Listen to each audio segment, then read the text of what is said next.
was crucial that we were able to remove him off the streets of America, and we were going to seek him out no matter where he was at the time.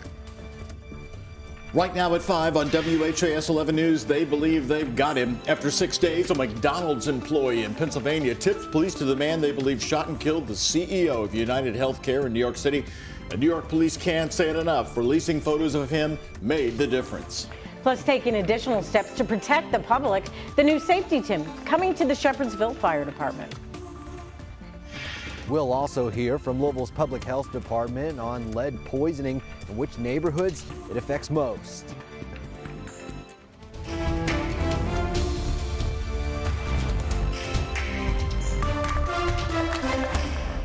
It was crucial that we were able to remove him off the streets of America, and we were going to seek him out no matter where he was at the time. The big developing story today, that's New York City Mayor Eric Adams right there. People did their part, helping police with a massive amount of tips to find the suspect in the killing of the United Healthcare CEO. And it all ended for 26-year-old Luigi Mangione as he was reading inside a McDonald's restaurant in Altoona, Pennsylvania this morning. As of this hour tonight, he's still being called a person of interest. Hello, everybody. I'm Doug Proffitt.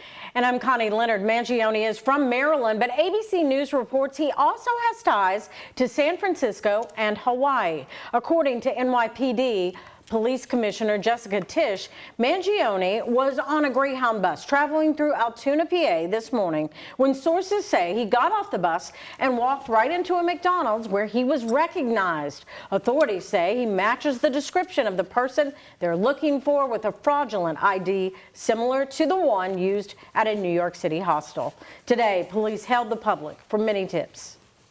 The images that we shared with the public were spread far and wide, and the tips we received led to the recovery of crucial evidence. We should never underestimate the power of the public to be our eyes and our ears in these investigations. Here's a photograph of him. Mangione attended the University of Pennsylvania, where he majored in computer science and received a bachelor's degree and a master's degree in engineering. Also today, the New York Police Commissioner describing the rare firearm used in the killing of Brian Thompson and talked about who called police this morning.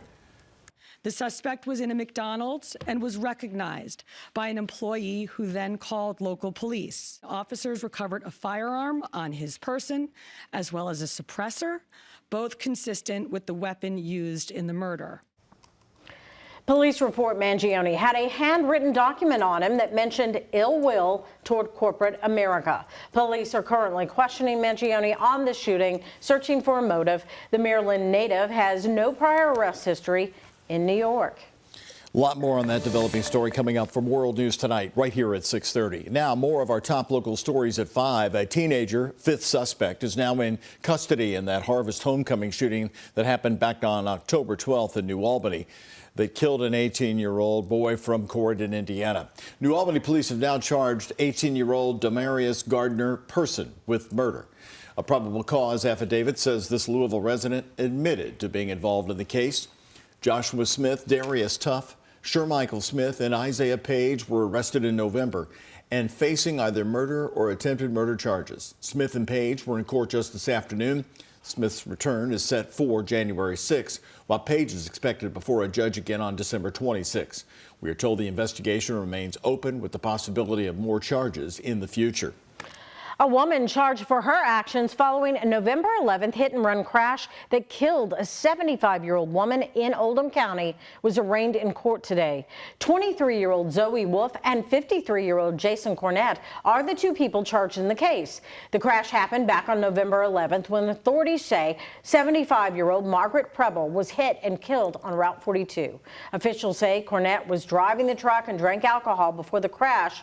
Investigators determined Cornett tried to hide his involvement and that Wolf knowingly drove his truck out of Oldham County the day after the crash. Today in court, she was ordered to have no contact with her co-defendant. She's charged with tampering with physical evidence and is due back in court January 29th. With the interstates that we have, the hazardous materials going up and down 65, we also have numerous industries in our area that we need to build our partnerships and create a team together, a team concept where we can mitigate an incident if we have one. Bullitt County residents can now feel safer because a hazmat team is coming to the Shepherdsville Fire Department. Today, crews from different stations across the area came together for a training boot camp. Fire Chief Jody Craig says the training allows multiple firehouses to work together to better serve that area. WHAS11's Gabriel Gonzalez is showing us the firsthand training in protecting the public.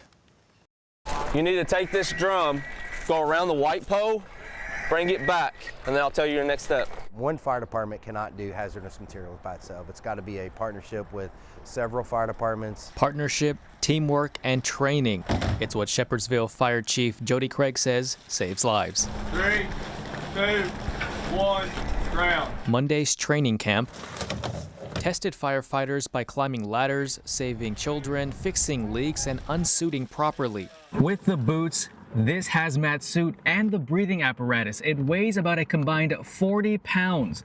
The firefighters use these suits to protect themselves from chemicals, gases, and liquids in the field. After rescuing a dummy from a staircase, firefighters had to plug holes that simulated a leak. You can pull some rubber sheet on there to actually get to fill in that extra space if you need to. They do this while tracking how much air they still have available. If they run low, it'll beep. They let their team know they have to get out. Then they wash off. Jake Hildebrandt has been with the department nearly a year. This is one of his favorite parts of the job.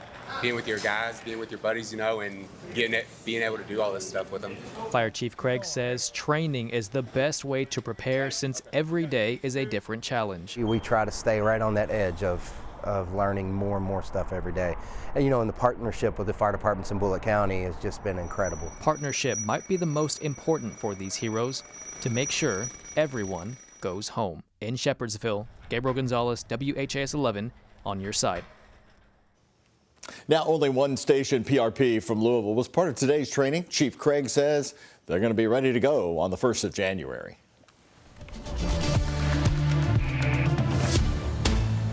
Well, I don't know why, but every start to the week, like on Monday, it seems we have rain, and then my dogs like drag mud into the house. Well, it's a bad start to the week. They got to keep you busy, but they're not going to be doing that later because that's going to refreeze again. Ben Pine is following. Yeah. Are you bringing back snow flurries this week, Ben? Yeah, on Wednesday. Don't get me started with the dogs because I got paw prints all over the house. Right? And also one of them got away, and then there's paw prints all over my car now. So Your it's just car? a mess. Yeah. I gave one of the dogs a ride last night. So I've got some cleaning up to do, but it's drying out across the area now after a wet start across the area. 55, 57. Our temperatures have been running about 5 to 10 degrees above normal for this time of the year, and pretty even numbers across Metro and all of the viewing area in the mid 50s right now. Some lower 50s north. Seymour at 53, Madison and Paoli at 50 degrees. Then all 55s around Springfield, Lebanon, Campbellsville, and Bardstown. So we are dry for now. We'll get a little wave of energy moving back across the area. This will give us some drizzle and some sprinkles overnight and tomorrow morning, but we're dry this evening and it stays pretty mild in the lower 50s in most locations here. And then overnight lows will be in the mid to upper 40s, so actually not too cold for this time of the year. Normal low temperatures are near freezing, so above normal, a little bit damp as we get started, then drier tomorrow afternoon, kind of like what we're seeing out there for today. Cloudy and cool tonight, low of 48 degrees, 52 after some light morning rain, heading up to about 54 tomorrow afternoon. Colder air on the way tomorrow night. This could lead us to that snow chance Doug was talking about. We'll track it coming up in our Weather Impact Team forecast. So there is no safe level of lead in someone's blood, and there is no cure for lead poisoning. So lead can enter the body when someone inhales or ingests particles found in lead-contaminated paint, dust, soil, or drinking water. Thousands of Louisville homes were built using lead paint before it was banned back in 1978. Now landlords renting out those old homes must test for lead. It's a requirement the Louisville Metro Council passed in 2022, but the portal for submitting lead inspections just opened, as our Ian Hardwick reports. Testing for lead in Louisville can be as simple as squeezing a trigger. By our estimation, Louisville has thousands of properties that are dealing with some type of lead contamination. Lead poisoning is associated with learning problems, growth delays, and behavioral issues, according to the CDC and U of L public health professor Brian Gwynn. Anyone renting out a home built before 1978, the year lead paint was banned, is required to have it inspected for lead. Each yellow dot on this map provided by the health department shows those rental units. The results will go online for the public to view, but after a week of the portal being open, no landlords have submitted inspections. The deadline is November 2025 for any home built before 1940. Any newer homes have more time on that deadline, ultimately ending in November 2027. Some of this work will take longer than other work depending on the amount of lead found in a property. Over 500 West Louisville children tested positive for lead poisoning from 2012 to 2021, an issue the public health department says is more serious in these neighborhoods because of the number of old homes that still had that lead paint inside them. Gwen, who's been out in West End neighborhoods testing homes for lead, said over 10,000 children across the whole city suffer from lead poisoning. But that doesn't have to be our city's destiny. And I think this lead registry will go a long way in protecting children in the future. That's with 3 years still left on the registry's completion. In Louisville, Ian Hardwick, WHAS11 on your side. And Ian joins us now. And Ian, I was wondering, because I've lived in a lot of old homes and actually rented out an apartment at one time, does the homeowner, the landlord they have to pay for everything? Yeah, the landlord would be responsible not only for getting that inspection done, but also for addressing the lead concerns if any are found.